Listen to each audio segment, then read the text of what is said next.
Oke, jadi akhir-akhir ini aku sering cari-cari cerita horor orang Indonesia yang ada di Jepang. Jadi aku nemu ada dua cerita yang menurutku menarik untuk diceritakan. Jadi yang pertama ini ada cerita tentang wanita yang tidur di ruang P3K. P3K. Jadi ada orang yang namanya Fanny. Fanny ini di tahun 2017 itu dapat tugas ke luar negeri dari tempat kerjanya di pabrik makanan yang ada di kota kecil di prefektur Gunma di Jepang. Jadi waktu itu dia berangkat sendiri karena itu mungkin pertama kalinya mungkin bakal jadi gugup gitu buat ke Jepang. Terus pas sudah sampai di bandara itu dia nggak ada yang ngejemput dan dia itu juga diberi peta petunjuk untuk sampai ke hotelnya untuk tempat nginepnya gitu. Terus singkat cerita dia sampai di hotel dan besoknya dia harus berangkat naik taksi ke pabrik. Katanya sesampainya di pabrik itu dia disambut baik gitu, orang-orangnya ramah, terus juga dibantu-bantu kalau ada yang nggak tahu, terus juga disediain makanan yang halal dan dia juga disediakan tempat untuk ibadah sholat yang sebelumnya sudah dipesan sebelum berangkat ke Jepang. Terus tempat sholatnya itu disediain di ruang P3K. Ruangannya itu berukuran 2 kali 3 meter yang ada kasur sama wastafelnya untuk cuci tangan. Pintu ruangan P3K-nya itu ada kaca transparan. Ukurannya itu seukuran kepala manusia. Tapi karena kacanya itu kecil banget jadi cuman bisa lihat dalam ruangan kalau berdiri di depan pintunya persis. Setelah beres-beres, rekan-rekannya itu yang orang Jepang ngajak buat makan siang di kantin. Setelah itu dia pamit ke rekan-rekannya untuk sholat duhur gitu. Dia ngambil sajadah dan berangkat ke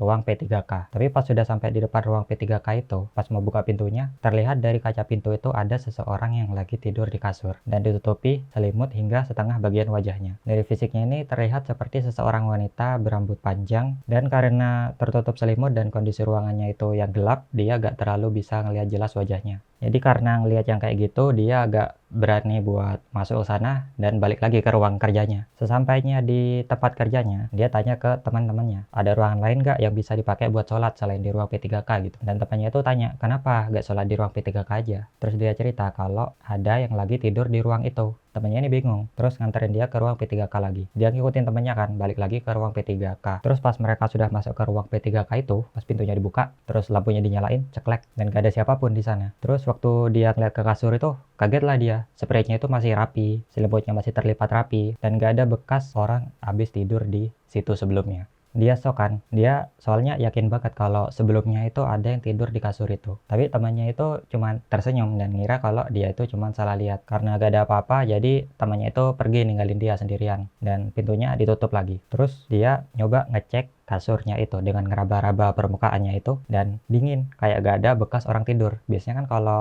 habis ditidurin kan anget gitu kan, dan merindinglah dia karena kayak gak ada bekas orang tidur di situ sama sekali. Dan dia mencoba untuk rileks dengan mengambil air wudhu dari wastafel, terus sholat di situ walaupun masih merinding. Setelah kejadian itu gak ada kejadian lagi selama 2 bulan dia tinggal di Jepang dan sholat di ruang P3K itu tanpa gangguan. Terus yang kedua ada suara tanpa rupa di apartemen yang angker. Jadi tinggal di apartemen itu nggak akan selalu menyenangkan. Bisa juga jadi pengalaman horor yang menyeramkan. Kayak yang dialamin sama keluarga Indonesia ini di salah satu apartemen di Jepang. Pengalaman horor ini dibagikan dari unggahan TikTok pemilik akun Basamichi 2018. Dia cerita pernah nginep di kawasan Yamate Station bersama suami dan anaknya. Diawali dari air di apartemennya yang mati. Karena di keluarga itu ada bayi, jadi mereka itu ngungsi ke apartemen temannya di Yamate Station. Awalnya terasa menyenangkan, bisa masak makanan khas Indonesia bareng di apartemen temannya, numpang gitu. Tapi dia mulai merasa terganggu dengan suara bising di luar pas malam hari, kayak orang lagi main bola, naik tangga, atau ada yang ngobrol gitu. Temannya bilang kalau penghuni apartemen itu cuman ada 3 keluarga. Pertama di lantai 1 dari Pakistan, di lantai 2 keluarga temannya itu yang tempat mereka tinggali itu sekarang, terus di lantai atas ada 1 keluarga lainnya. Pas mendengar penjelasan temannya itu, dia kaget, apalagi tiap malam dia sering dengar suara orang berinteraksi.